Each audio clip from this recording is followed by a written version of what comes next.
بسم الله الرحمن الرحيم الحمد لله حمدا كثيرا طيبا مباركا فيه وأشهد أن لا إله إلا الله وحده لا شريك له وأشهد أن محمدا عبده ورسوله اللهم صل وسلم وبارك وأنعم على سيد ولد عدنان محمد وآله وأصحابه أجمعين أما بعد.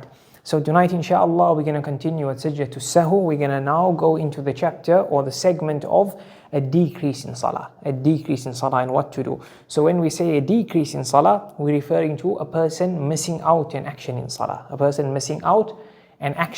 and when we say action, we refer to actually bodily actions or something you articulate. When we speak about things that are missed in salah, they can either be pillars of salah, arkan, or they can be waajibaat of salah, or they can be sunnah acts of salah. So because that's what our masail rotate around, I'm going to mention briefly just what are the pillars of salah and then what the waajibaat of salah are.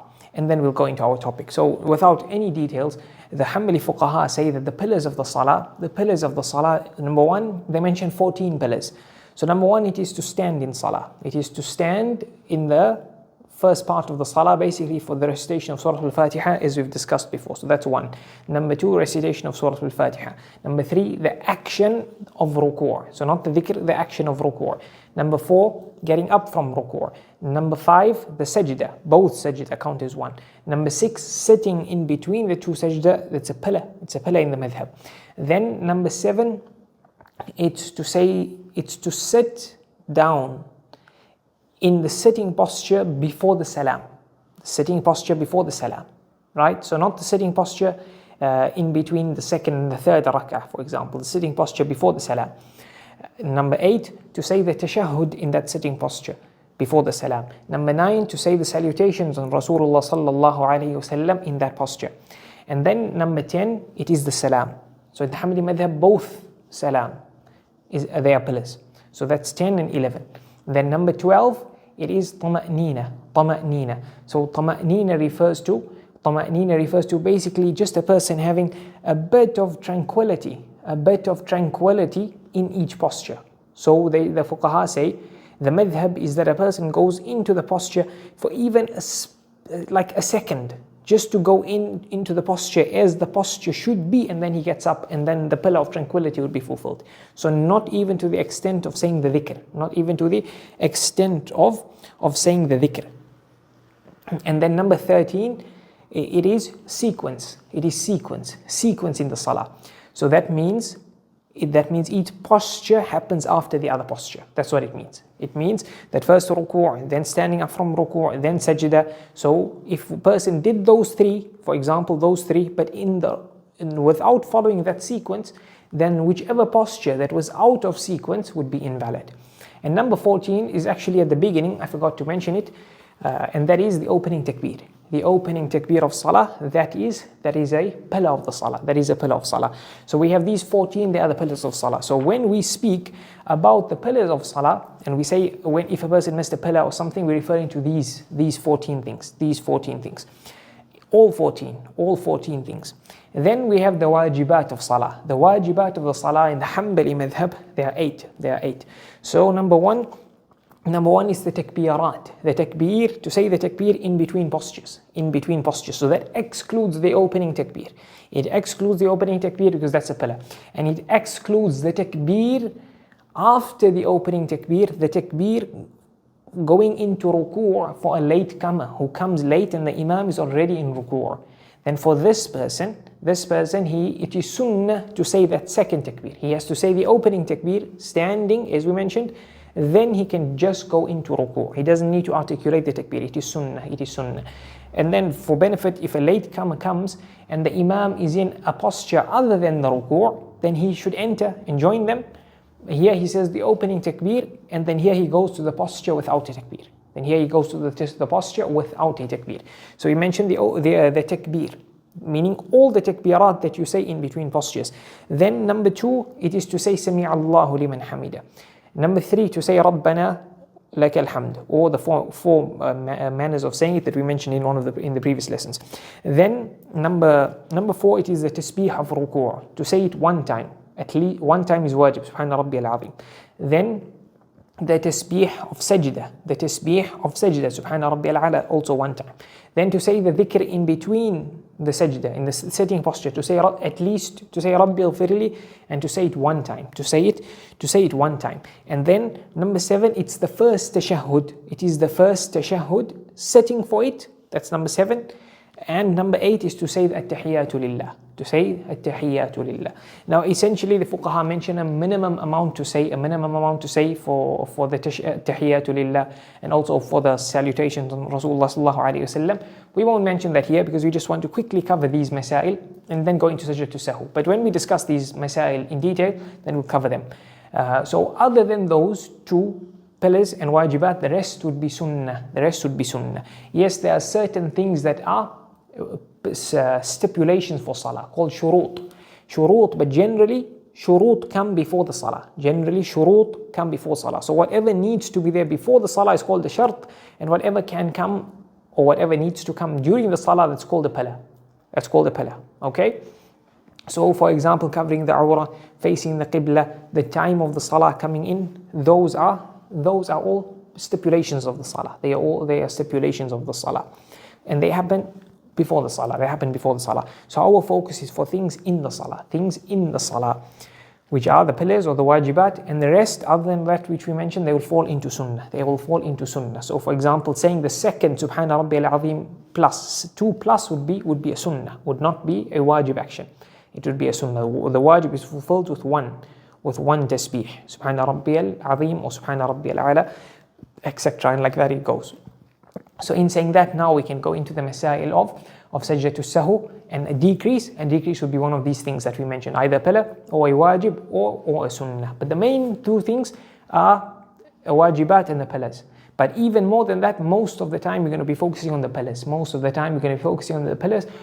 masail connected to the waajibaat, because the rule for the waajibaat are exactly the same. So now the fuqaha speak on, as we said, a decrease. So they call it naqs, a naqs in the salah. So they say this is the chapter on naqs in the salah. So when they refer to this decrease in the salah, generally they have 2 meanings.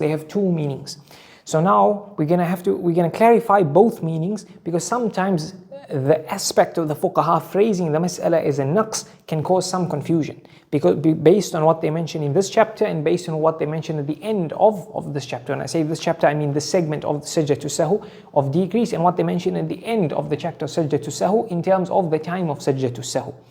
So what they mean by that? The fuqaha, when they say naqs, they refer to two things. Number 1, it refers to missing out, decreasing a rak'ah plus. That's called naqs, decrease. And number 2, it's to miss out something in the salah but less than a rak'ah. So now in this chapter, the fuqaha are referring to both things. When they speak about it. The reason we mention that is because at the end of the chapter, some of the fuqaha in the books, they say Sajdah Sahu. When we speak on the sunnah place of Sajdah Sahu, is it done before the closing salam or is it done after the closing salam? Then here some of them phrase it and they say, if there's a naqs in the salah, then you do the Sajdah Sahu after the closing salam. Meaning you end the salah as you would if there was no mistake, then you do Sajdah Sahu, and then you say the at-tahiyyatu lillah again, Allahumma salli ala Muhammad dua, and then the salam. So this, what happens, Sajdah Sahu was after the salam, because we said you complete the salah as normal, as if there was no mistake. Then afterwards you do Sajdah Sahu. But what they mean there is the first type we spoke about, and that is a naqs of a rak'ah plus. So some of them phrase it very precisely to ensure this problem doesn't arise, and others do not phrase it this clearly. And then hence some of the students of knowledge who could read this, they can confuse. When they speak on naqs, here they speak on naqs in this part of the chapter, and then at the end they say every time there's a naqs, or they say when there's naqs in the salah, then you do Sajdah Sahu after the salam. But what they mean is a rak'ah plus. There's going to be one exception, basically. We're going to come on to it just now. So to start with the text, وَمَنْ تَرَكَ رُكْنًا, whoever leaves off a rukn. That's what the fuqaha mentioned by saying. So they say whoever leaves off a rukn. So when we say rukn, it refers to all the arkan, as we mentioned. Even tama'nina, even the aspect of that tranquility, that short amount of tranquility that we mentioned, even if that was left off, then it would count as leaving off a rukn. So if a person went into, for example, into ruku', but it was so quick, he barely got down properly. He barely got down. He just went down and he was up. We'd say ruku', yes, you did the minimum ruku'. You might have even done maximum ruku', but you missed the tama'nina. So the ruku' is invalid. So the ruku' is invalid. But now if a person, for example, did the ruku' more than the minimum, obviously, to tick off the ruku', and then he stayed in the posture for the minimal amount, more than just a minimal amount, but not even enough to say Subhana Rabbi al-Azim, but it was an amount where he just got into the posture, we'd say the ruku' is valid. The ruku' is valid. But he missed out the wajib of Subhana Rabbi al-Azim. So that will be the difference there. And then they say, مَنْ تَرَكَ رُكْنًا, whoever leaves off a pillar. But other fuqaha phrase it differently. And they phrase it in a manner that covers the mas'ala more. They say, whoever forgetfully leaves off a pillar. Whoever forgetfully leaves off a pillar. So these masail refer to somebody who forgetfully leaves off a pillar.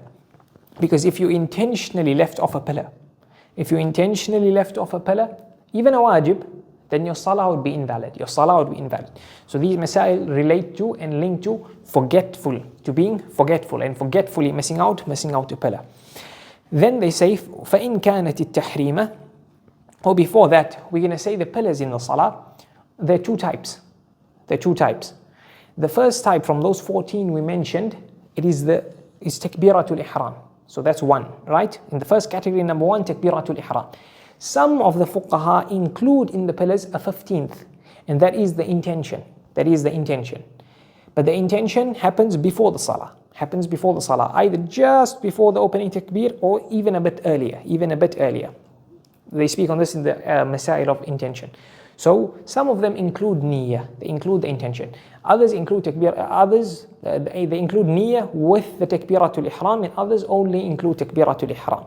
So basically, if somebody even forgetfully left off takbiratul ihram or the intention on that opinion, then the salah wouldn't even start. So all these masail we mentioned won't even apply because the salah hasn't started.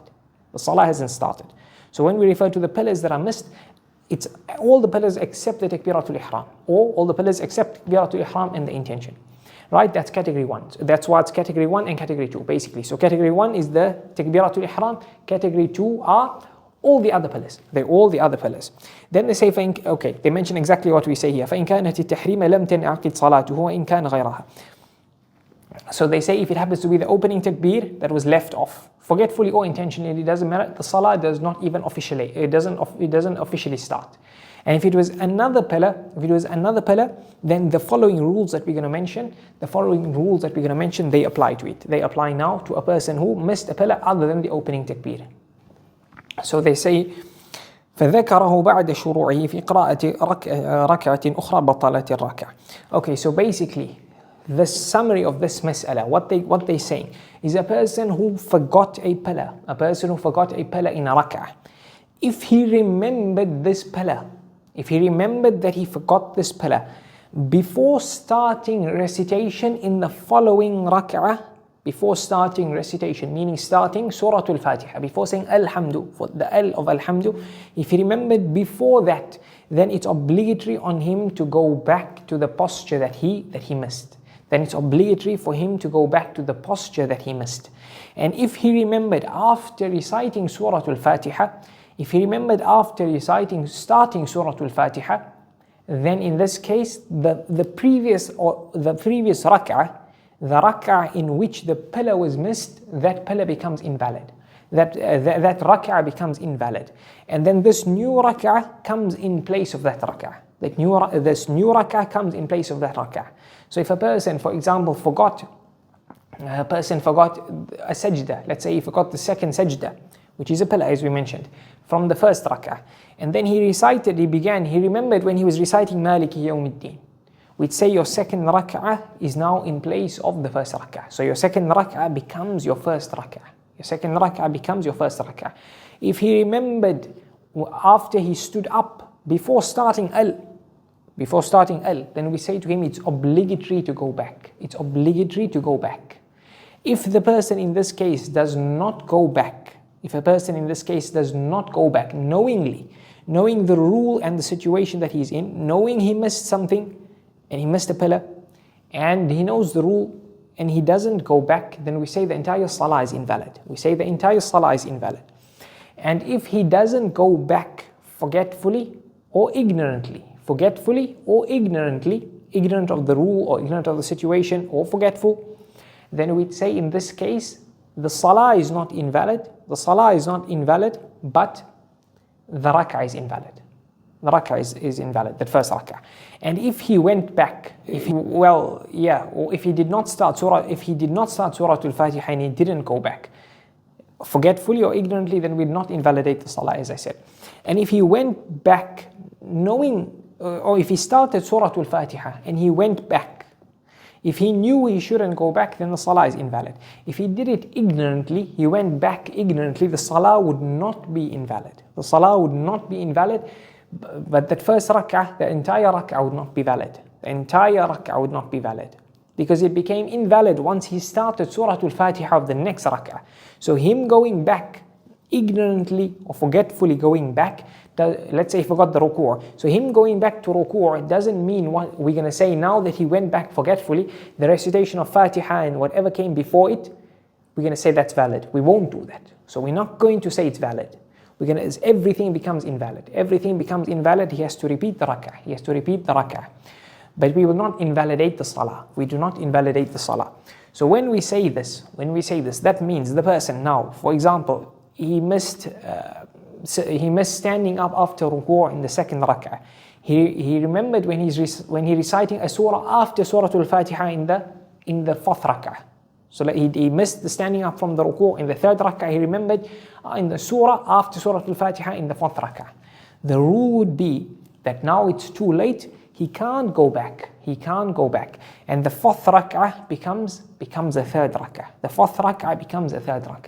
If this happened, let's say he forgot a pillar in the second rak'ah, but he only remembered in the fourth rak'ah.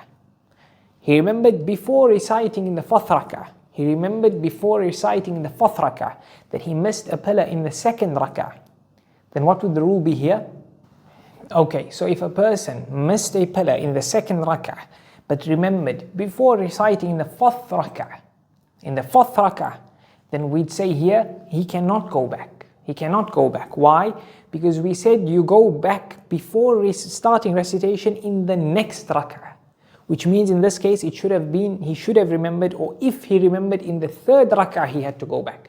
But now the third rak'ah is done. The moment he started Surah Al-Fatiha in the third rak'ah, the second rak'ah became invalid.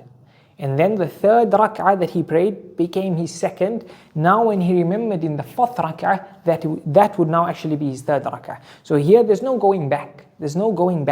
Because the going back is only in the next upcoming rak'ah, which would have been in this case rak'ah 3. But now he's in rak'ah 4. So what he's prayed, rak'ah 3, that would be valid. It would become rak'ah 2. And now his fourth rak'ah becomes rak'ah 3, becomes the third rak'ah. So in saying that, we take five points that we're going to understand from this mas'ala when this certain thing happens. Number one, the entire salah does not become invalidated. If a person missed a rukn, in a rak'ah and doesn't remember until after beginning Surah Al-Fatiha in the next rak'ah. So the entire salah does not become invalid, number one. Number two, previous rak'at that he didn't miss the pillar in, they also are valid. Upcoming rak'at that are prayed properly, they also valid, number three. Number four, the opening takbir is also valid. So now if we say go back to rak'ah 1, he doesn't repeat the opening takbir, because the salah is still intact. Number 5, also the opening dua, subhanakallahumma bihamdik, dua al-istiftah, or as the Hanafi scholars call it, al-thana, praising Allah, and isti'adha in the basmala isti'adha and the basmala, they also count. Some fuqaha mention a qaida, and that is the basmala and the isti'adha, they follow the takbiratul ihram. But that can be questioned because in a few masail they kind of don't connect. But in this case, the dua of istiftah, the opening dua, the isti'adha and the basmala, they follow the opening takbir. Imam Ahmad mentioned this in the riwayah of Athram.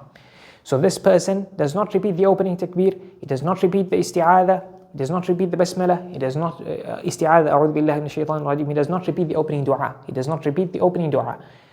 His salah is still valid, his previous rak'at that were prayed properly, they valid, and his upcoming rak'at, they are valid. In this case, where a person forgot a pillar in a rak'ah and only remembered it after beginning recitation in the upcoming rak'ah. So that's what the situation would be. That's what the rule would be for that.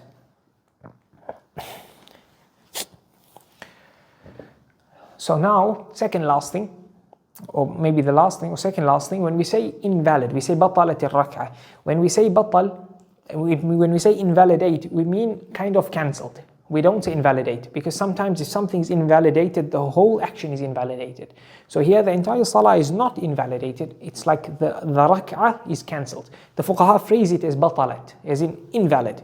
But what they mean is they mean cancelled. They don't mean invalid, because essentially that would indicate the whole ibadah should be invalid. So that's just an explanation of how the phrasing of the fuqaha, what they actually imply. They phrase it butlan, they're phrasing it as something invalid, but they don't literally mean the whole thing is invalid. They kind of mean just this aspect is cancelled. Just this aspect is cancelled. And with that we finish the main masail connected to a person forgetting a pillar. There's a few masail connected to it. We'll complete it in the upcoming dars, but that's basically the main summary. That's basically the main summary of these masail. In the upcoming dars, we'll complete the pillar, these aspects of missing a pillar, and then the wajib action, inshallah. We ask Allah Azza wa Jal to teach us that which benefits us and benefit us with that which He teaches us. Wa sallallahu wa sallam wa baraka ala nabiyyina Muhammad wa ala alihi wa ashabihi ajma'in walhamdulillahi rabbil alamin.